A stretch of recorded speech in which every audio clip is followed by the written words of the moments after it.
दोस्तों हर साल प्रीलिम्स में यूपीएससी की तरफ से वर्ल्ड मैप पर बहुत से क्वेश्चन पूछे जाते हैं और उनमें भी अगर हम नोटिस करें तो कुछ पर्टिकुलर ऐसे सीज हैं जो कि बहुत फेवरेट है यूपीएससी के और जो कि डिस्प्यूटेड रहते हैं ना। उन पर तो बहुत सारे सवाल बनते ही है। जैसे कि कभी ब्लैक सी की बात हो गई, कभी रेड सी की बात हो गई, ऐसे लंबे लिस्ट है। तो हमारे लिए जानना जरूरी है कि कौन से इंपॉर्टेंट सीज हैं, कौन कौन से important countries coastal line share करते हैं उन सीज के साथ में, क्या उनकी स्पेशलिटीज है, वो सारी डिटेल हम जानने की कोशिश करेंगे। और जब तक आप ये वीडियो कवर करोगे ना तो वर्ल्ड मैप का एक बहुत बड़ा पार्ट आपका कवर हो जाएगा। ध्यान रखने वाली बात क्या है कि ये वो सीज है जो कि प्रीवियसली यूपीएससी ने रिसेंट टाइम में क्वेश्चंस पूछे हैं उन सीज के ओरिएंटेशन में। ध्यान रखना आपको, यह हमारे लिए बहुत ही इंपॉर्टेंट सेशन रहने वाला है। लेकिन आगे बढ़े उससे पहले देखो, एक तो ये कि आप अगर 2026 प्रीलिम्स के लिए प्रिपेयर कर रहे हो और आपको जरूरत है एक ऐसे कोर्स की जहां पर आप कहते हैं ना कि कम समय में अच्छा एफर्ट्स डाल करके अपनी तैयारी को एक पुश दे सकें, तो उसके लिए देखो सृजन प्रीलिम्स क्रैश कोर्स है, वो लॉन्च किया जा रहा है पीडब्ल्यू ओनली आईएएस की तरफ से। ये आपको इंग्लिश और हिंदी दोनों लैंग्वेजेस में मिलने वाला है।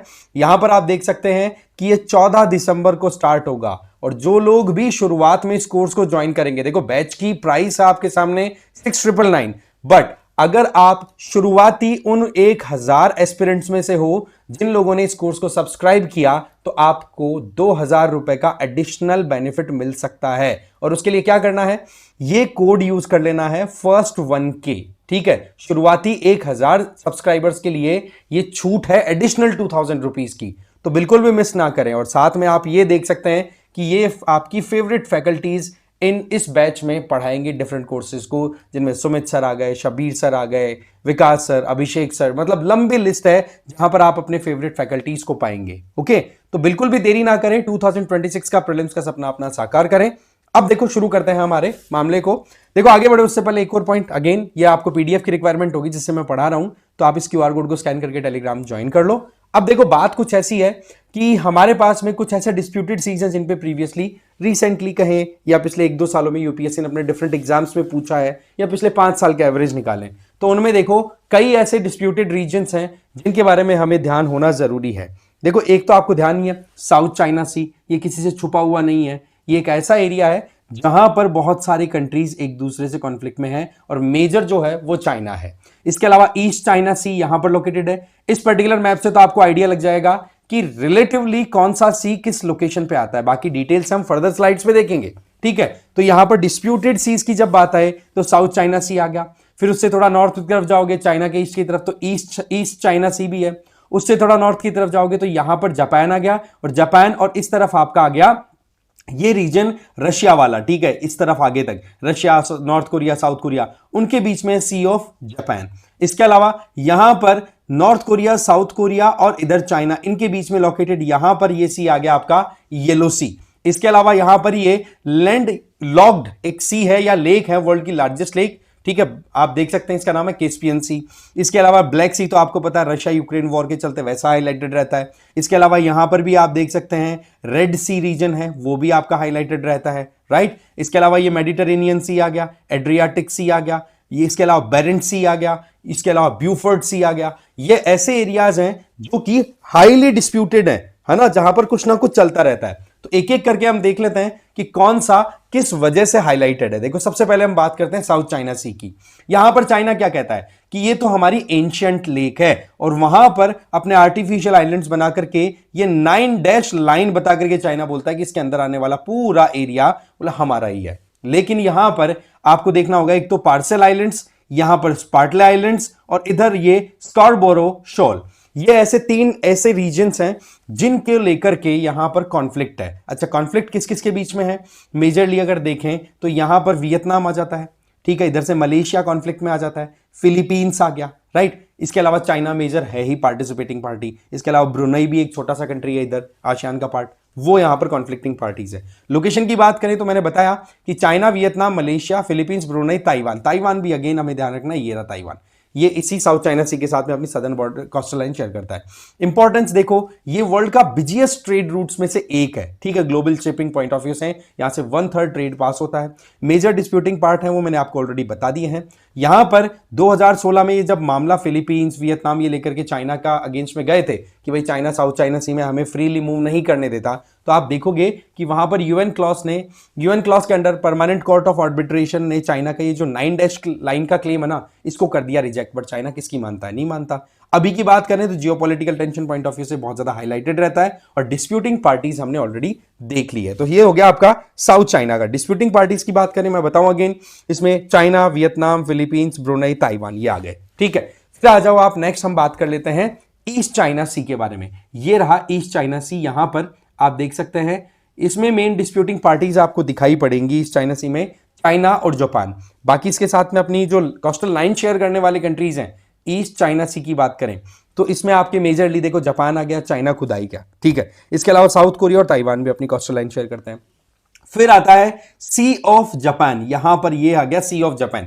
इसमें साउथ कोरिया, नॉर्थ कोरिया और जापान, इन तीनों के बीच में कॉन्फ्लिक्ट चलता रहता है। तो ये आपको थोड़ा सा इसके ध्यान रखने की जरूरत है। और साथ ही साथ इधर आपका रशिया का भी एक छोटा सा पार्ट है, वो आ जाता है ईस्टर्न, फार ईस्ट वाला जो रीजन है उस तरफ से। ठीक है, इसके अलावा यहां पर आप देख सकते हैं ब्यूफर्ट सी। ब्यूफर्ट सी जो है यहां पर अलास्का और इधर देख सकते हैं आपका कनाडा, इनके रीजन में लोकेटेड है। तो कनाडा और यूएस के बीच में डिस्प्यूटेड टेरिटरी है, ये ध्यान रख लेना। ये कोई दुनियादारी में ऐसा नहीं है कि हाँ जी इंडिया या फिर इसके आसपास वाले कंट्रीज के बीच डिस्प्यूट चलता रहता है, ये डेवलप्ड कंट्रीज में भी डिस्प्यूट है, ध्यान रखना। तो ब्यूफर्ट सी कनाडा यूएस के बीच में है और उनके बीच में ये इशू चलता रहता है। फिर आता है बेरेंट सी।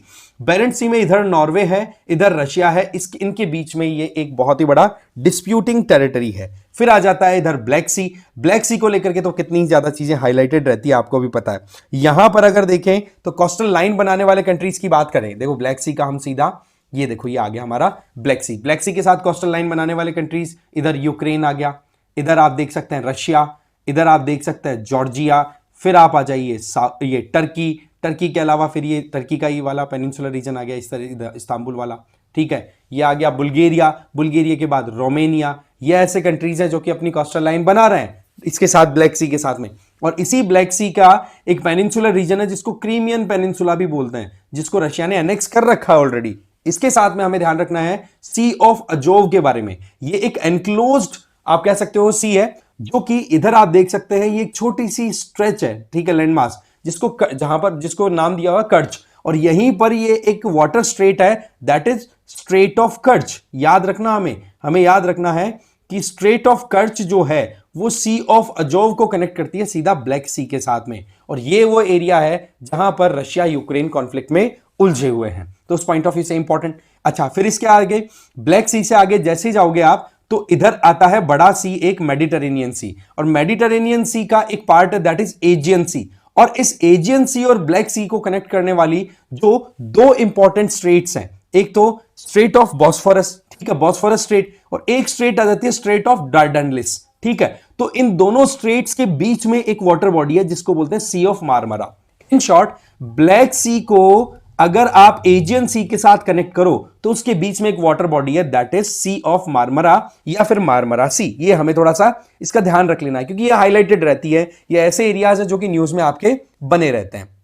इसके अलावा अगर हम नोटिस करें नेक्स्ट, तो फिर आता आपका एड्रियाटिक सी। एड्रियाटिक सी के ऊपर अगर हम नजर डालें तो यहां पर जो कॉन्फ्लिक्टिंग पार्टीज है ना, उनमें क्रोएशिया और स्लोवेनिया आ जाते हैं। बाकी हमें थोड़ा सा ये देखने की जरूरत है कि एड्रियाटिक सी के साथ में कौन कौन से कंट्रीज अपनी कोस्टल लाइन शेयर करते हैं। तो आप यहां से देख सकते हो, साउथ या फिर कहें साउथ वेस्ट की तरफ तो इटली है, फिर उसके बाद में इधर स्लोवेनिया आ गया, फिर क्रोएशिया आ गया। इसके अलावा यहां पर बोस्निया हर्जोगोविना हो गया, मोंटेनिग्रो और अल्बेनिया। ऐसे करके ये कंट्रीज हैं जो कि आप एक तरीके से क्लॉकवाइज डायरेक्शन में मेमोराइज कर सकते हैं। और ध्यान रखें कि यहां पर जो डिस्प्यूटिंग पार्टीज हैं वो है आपका एक तो क्रोएशिया और एक दूसरा स्लोवेनिया। इनके बीच में इस पर्टिकुलर गल्फ ऑफ वेनिस वाले रीजन में कहीं ना कहीं डिस्प्यूट चलता रहता है, ये हमें ध्यान रखना है। एक तो हमें ये देखना होता है कि कौन सा सी है, उस सी के साथ में कोस्टल लाइन शेयर करने वाले कंट्रीज कौन से हैं, वो हमें ध्यान रखना बहुत ज्यादा जरूरी हो जाता है। फिर नेक्स्ट हम बात कर लेते हैं मेडिटेरेनियन सी। देखो मेडिटेरेनियन सी में मेजरली जो कॉन्फ्लिक्ट होता है ना, वो होता है इस ईस्टर्न पार्ट की तरफ यहां। और ईस्टर्न पार्ट की तरफ अगर देखें तो यहां पर जो कंट्रीज डिस्प्यूट क्रिएट कर रहे हैं उनका नाम है ग्रीस, दूसरा टर्की, साइप्रस, देन इजिप्ट।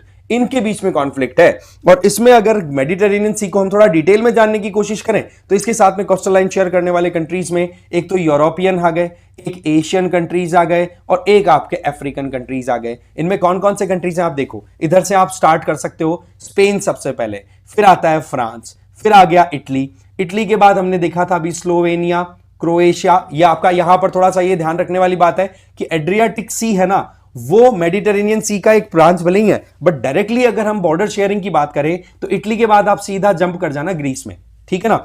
ये हमें थोड़ा सा यहां पर ध्यान रखने की जरूरत है। बाकी इसका आप कह सकते हो कि थोड़ा सा अगर हम एक्सटेंशन पॉइंट ऑफ व्यू से देखें तो एड्रियाटिक सी इसका एक्सटेंशन भले ही है, लेकिन इसके साथ कोस्टल लाइन शेयर करने वाले आपके कंट्रीज की बात अगर हम करें तो हमें यह ध्यान रख लेना है कि इसमें आपका स्पेन आ जाएगा, ठीक है ना, फ्रांस आ जाएगा, इटली आपका आ जाएगा, इसके अलावा ग्रीस आप इंक्लूड कर सकते हैं, टर्की आ गया, साइप्रस आ गया, इधर से ये सीरिया वाला रीजन आ गया, है ना। सीरिया के बाद में इधर आप देख सकते हैं लेबनान आ गया, इजराइल आ गया, ठीक है, इधर इजिप्ट आ गया, लीबिया आ गया, ट्यूनीशिया आ गया, अल्जीरिया एंड मोरक्को। ऐसे करके आपको ये थोड़ा सा ध्यान रखने की जरूरत है कि मेडिटेरेनियन सी से कौन कौन से कोस्टल लाइन शेयर करते हैं। अच्छा, दूसरा मेडिटेरेनियन सी के डिफरेंट एक्सटेंशंस की बात करें तो आपका एक देख सकते हो अल्बोरन सी आ गया, ठीक है, बेलियरिक सी आ गया, लिग्यूरियन सी आ गया, एड्रियाटिक सी तो बहुत हाईलाइटेड रहता है, ठीक है, आयोनियन सी है वो भी आपका लोकेटेड है, जिसमें मेजरली आपका इटली एक तरफ कोस्टल लाइन क्रिएट करता है, दूसरी तरफ ग्रीस है। इसके अलावा ये थोड़ा सा बोस्निया, ये क्या बोलते हैं, हाँ, अल्बेनिया वाला एरिया है, वो भी थोड़ा सा कोस्टल लाइन शेयर करता है आयोनियन सी के साथ में। तो ये हमें थोड़ा सा ध्यान रखना है। बाकी जो मेजर कॉन्फ्लिक्टिंग पार्टीज है, अगर हम ईस्टर्न कोस्टल लाइन की बात करें तो उधर देखो, एक तो टर्की एक डिस्प्यूटिंग पार्टी है ईस्टर्न एशिया की, मतलब ईस्टर्न मेडिटेरेनियन सी। इसके अलावा टर्की आ गया, ग्रीस, टर्की आ गया, फिर दूसरा आपका ग्रीस आ गया, तीसरा आपका साइप्रस और चौथा इजिप्ट। इनके बीच में कुछ ना कुछ इश्यूज चलते रहते हैं मेडिटेरेनियन सी की पर्टिकुलरली अगर हम बात करें। फिर नेक्स्ट हमारा आ जाता है, थोड़ा डिस्प्यूटिंग पार्ट्स की बात करें तो कैस्पियन सी। कैस्पियन सी तो मेजरली अगर देखें ना तो इसके लिए तो एक कहते हैं ना कि हाँ, एक आप कोड याद कर सकते हैं। कोई तो उसको किटार बोल देता है, कितार करके, है ना, कोई उसको बोल देता है क्रिएट करके याद कर लो, वो आपकी चॉइस, आप कैसे भी याद कर सकते हैं, ठीक है।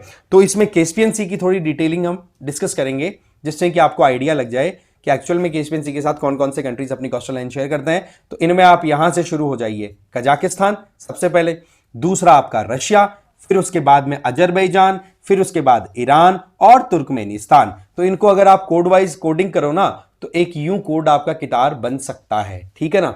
इसके अलावा एक बड़ी इंटरेस्टिंग चीज कैस्पियन सी के लिए, यहां पर आप देख सकते हैं ये अजरबैजान की कैपिटल है बाकू, ये इसी की कोस्ट पर लोकेटेड है। और बड़ी इंटरेस्टिंग चीज, कैस्पियन सी में जितना पानी आता है रिवर्स का, उनमें सबसे ज्यादा कंट्रीब्यूटिंग जो रिवर है दैट इज रिवर वोल्गा। ये हमें ध्यान रख लेना है, ये यूरोप की तरफ से फ्लो करती हुई इधर आती है।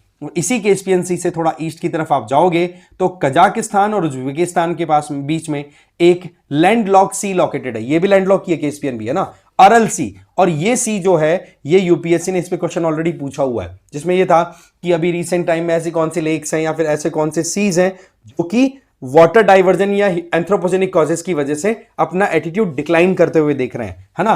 तो वो यहां पर अरल सी देखने को मिलता है, क्योंकि यहां पर क्या हो रहा है अरल सी वाले एरिया में कि जब वाटर फ्लो होने वाली जो रिवर्स हैं, उन रिवर्स का पानी इरिगेशन के लिए आपने डाइवर्ट कर दिया, तो इस वजह से यहां पर पानी प्रॉपर्ली आ नहीं पा रहा है और ये अरल सी जो है लगातार अपना बिहेवियर खोता चला जा रहा है। फिर हम बात कर लेते हैं रेड सी की। देखो रेड सी का तो आपको ध्यान है ही कि किस तरीके से ये एरिया हुतीज का जो कॉन्फ्लिक्ट राइज हुआ था, ठीक है, जो कि अभी भी मोर और लेस साइलेंटली चलता रहता है। हाईलाइट इतना नहीं हो पा रहा क्योंकि कंटिन्यूअसली वो चल रही चीजें, क्योंकि इजराइल ने अपनी तरफ से पूरा मोर्चा खोल रखा है हिजबुल्लाह लेबनान में, ठीक है। इसके अलावा आप देख सकते हो हमास के साथ में कॉन्फ्लिक्ट चल ही रहा है Gaza Strip and etcetera regions में, है ना, और ईरान के साथ, और ईरान के प्रॉक्सीज ही यमन में हुतीज हैं, और हुतीज के द्वारा रेड सी वाले एरिया में जो सी लेन है उसको बहुत ज्यादा डिस्टर्ब कर दिया। तो उस तरीके से आप देख सकते हैं कि रेड सी है वो भी एक तरीके का एनक्लोज्ड सी है, बट यस यहां पे एक वाटर स्ट्रेट है, वाटर बॉडी है, दैट इज बाबल मंदेब स्ट्रेट,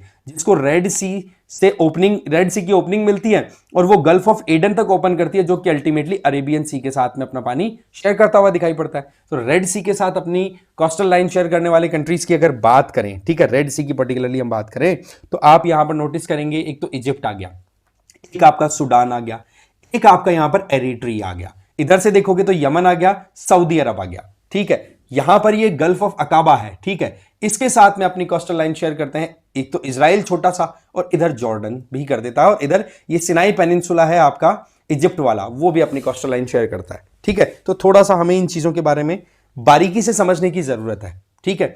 बाकी इसके अलावा और हम नोटिस करें तो हमारे पास में कुछ इंपॉर्टेंट सीज हैं जो कि एनक्लोज्ड या फिर लैंडलॉक्ड है, उन पे भी कई बार क्वेश्चन बन जाता है। जैसे कि सी ऑफ मारमरा हम ऑलरेडी कवर कर चुके हैं कि किस तरीके से ब्लैक सी को इधर एजियन सी के साथ कनेक्ट करता है। एजियन सी जो कि मोर और लेस एक ब्रांच है आपकी मेडिटेरेनियन सी की, ठीक है। वैसे देखा जाए दोनों सेपरेटली हम देखेंगे।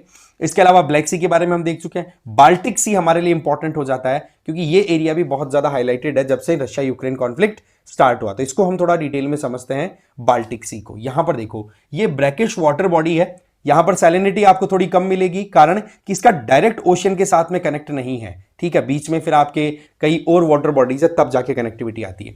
इसको यहां कोस्टल लाइन 9 कंट्रीज बनाते हैं, नाम देख लो आप यहां से। स्वीडन आ गया, फिर उसके बाद फिनलैंड, फिर इसके बाद रशिया, एस्टोनिया, लाटविया, लिथुआनिया, फिर पोलैंड आ गया, और फिर इधर जर्मनी, और इधर छोटा सा इधर की तरफ कोस्टल लाइन शेयर करता हुआ डेनमार्क। ये इंपॉर्टेंट हमें ध्यान रख लेने हैं कंट्रीज जो कि यहां पर अपनी कोस्टल लाइन बनाते हैं। और यहां पर लोकेटेड इंपॉर्टेंट पोर्ट्स की बात करें तो फिनलैंड की कैपिटल हेलसिंकी यहीं पर लोकेटेड है। सेंट पीटर्सबर्ग की बात करें, रशिया का इंपॉर्टेंट पोर्ट, वो भी यहीं पर गल्फ ऑफ फिनलैंड में लोकेटेड है। फिर आप देखो पोलैंड का गैडेंस्क, ये भी एक इंपॉर्टेंट पोर्ट है जो कि गल्फ ऑफ गैडेंस्क में लोकेटेड है, बाल्टिक सी का ही जो पार्ट है। ये हमें थोड़ा सा इसकी ध्यान रखने की जरूरत है। बाकी एनवायरमेंटल चैलेंजेस है, पॉल्यूशन बहुत ज्यादा हो रहा है इंडस्ट्रियल एक्टिविटीज के चलते हैं, ये बाकी चीजें हमें थोड़ी सी और याद रख लेनी है बाल्टिक सी के बारे में। फिर हम थोड़ा सा बात कर लेते हैं पर्शियन गल्फ के बारे में। आपको ध्यान है पर्शियन गल्फ कितना हाईलाइटेड रहता है ईरान और इजराइल के चलते अभी तो बहुत ज्यादा, ठीक है।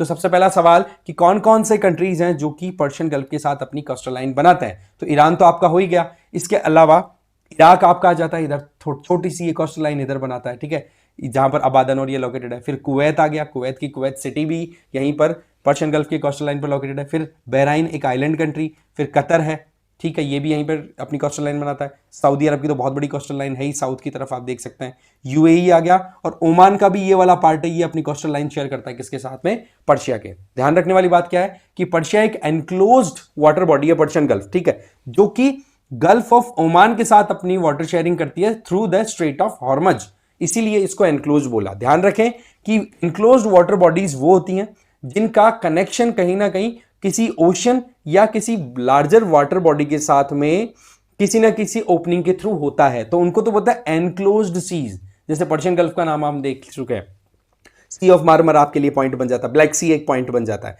बट वहीं पर एक होते हैं लैंड लॉक सीज, जिनको चारों तरफ से लैंड नहीं कवर कर सकता है, कर रखा है, जैसे अरल सी हो गया या फिर आपका जो आपका कैस्पियन सी हो गया, ठीक है। फिर हम बात कर लेते हैं थोड़ी सी डिटेल में सारगेसो सी के बारे में। यह एक ऐसा इकलौता सी है जिसको कहीं पर भी कोई भी कोस्टल लाइन बनाता हुआ नहीं देखोगे। ये मोर और लेस अपनी जो बाउंड्रीज क्रिएट होती हैं वो डिफरेंट ओशनिक करंट्स के थ्रू होती है, जहां पर इसके नॉर्थ की तरफ तो मूव करती दिखेगी, यहां पर नॉर्थ आप कह सकते हो नॉर्थ अटलांटिक करंट एक तरीके से, ठीक है ना, वो मूव करती है। फिर आप देखोगे इस तरफ नीचे की तरफ आती हुई वाटर करंट दिखेगी, कैनरी करंट, और इस तरफ जाती हुई दिखेगी आपको इक्वेटोरियल करंट, और यहां से आप देखोगे तो ये आपकी गल्फ स्ट्रीम, ठीक है। तो ये सारी जो वाटर करंट्स है ना, ये मिलकर के इस पर्टिकुलर एरिया को एक तरीके से जायर के फॉर्म में डेवलप कर देते हैं। यूं मानो कि चारों तरफ पानी घूम रहा है लेकिन बीच का पानी शांत है, और इस वजह से यहां पर बहुत सारी सी वीड्स, बहुत सारी सी ग्रासेस डेवलप हो पाती हैं, ठीक है। और उन्हीं का नाम यहां पर हम साइंटिफिकली देखें तो वही आपको यहां पर सार्गेसो सी नाम देती हुई दिखेंगी, ठीक है। ये हमें थोड़ा सा ध्यान रखने की, सार्गेसम उनको पर्टिकुलरली बोल दिया था, सार्गेसम, उन्हीं से सार्गेसो ये नेम दे दिया गया है, राइट। इसके अलावा आप नोटिस करो यहां पर सार्गेसो सी जो है ये इधर यूएस की तरफ या फिर कहें नॉर्थ अमेरिका में जो हरिकेन्स डेवलप होती हैं उनमें बहुत ही इंपॉर्टेंट कंट्रीब्यूटिंग फैक्टर का रोल प्ले करता है, क्योंकि जैसे जैसे टेम्परेचर बढ़ता है हरिकेन्स की इनकी इंटेंसिटी बढ़ती है। ट्रॉपिकल साइक्लोन जो होते हैं उनको हरिकेन बोला जाता है, जो आपका नॉर्दर्न अटलांटिक ओशन है उस तरफ। तो उस पॉइंट ऑफ व्यू से सार्गेसो सी का अपना एक अलग ही लेवल का कंट्रीब्यूशन आ जाता है। तो इस तरीके से हमें थोड़ा सा ये ध्यान रखना है। फिर थोड़ा सा हम नॉर्थ सी की भी बात कर ही लेते हैं, क्योंकि यहां पर भी कुछ ना कुछ एक्टिविटीज चलती रहती है जिनके चलते ये हाईलाइटेड रहता है। सबसे इंपॉर्टेंट, यूके अपनी कोस्टल लाइन बनाता है, इधर बेल्जियम बनाता है, नेदरलैंड्स बना रहा है, जर्मनी बना रहा है, डेनमार्क बना रहा है, इधर स्ट्रेट ये जो स्केगेरोक स्ट्रेट है उसके थ्रू स्वीडन भी अपनी कोस्टल लाइन बनाता है। इसके अलावा आप देख सकते हैं नॉर्वे है, वो अभी अपनी कोस्टल लाइन बनाता है। और इस नॉर्थ सी के आप देखोगे कि इंग्लिश चैनल की कनेक्टिविटी आती है स्ट्रेट ऑफ डोवर के थ्रू, है ना। और इस तरफ आप देखोगे तो अटलांटिक ओशन आ गया, और नॉर्थ सी के नॉर्थ में नॉर्वियन सी भी आ जाता है। तो ये कुछ हमारे लिए इंपॉर्टेंट सीज हैं जिनका हमें ध्यान होना जरूरी है, क्योंकि इन पे बेस्ड क्वेश्चंस आपको यूपीएससी में इजीली देखने को मिल जाते हैं। तो आप ये ध्यान रखें। बाकी अगर नोटिस करना चाहें तो ये आपको मैप्स में जो मैं खुद के हाथों से बनाए हुए रॉ मैप्स है ये मैं आपको दे दूंगा। एक ये थोड़ा सा हमें ध्यान रखना है, एनक्लोज सी में डेड सी भी बहुत हाईलाइटेड रहता है, ठीक है। डेड सी अगर देखो ना तो इसका मेन एरिया आपका जो आ जाता है वो आ गया इजराइल और जॉर्डन के बीच में, ठीक है। और उसी के वेस्ट बैंक पे लोकेटेड आपका ये जो पैलेस्टीनियन टेरिटरी आ जाती है। पर्शियन गल्फ की हम बात कर ही चुके हैं, Caspian Sea, Aral Sea, Sea of Azov, ठीक है, रेड सी, इनकी बात हम ऑलरेडी कर ही चुके हैं। तो आपको ये पीडीएफ दे दी जाएगी, रिवीजन अच्छे से कर लेना। इनमें से आपको अगर क्वेश्चन मिले तो कोई हैरानगी वाली चीज नहीं है, क्योंकि डिस्प्यूटिंग रीजन्स में सीज तो डेफिनेटली आते हैं ही। फिर आप देखोगे कि बाकी हम साउथ चाइना सी की इनकी बात और अच्छे से कर ही चुके हैं, ठीक है। तो इस वीडियो में इतना ही। Thank you very much.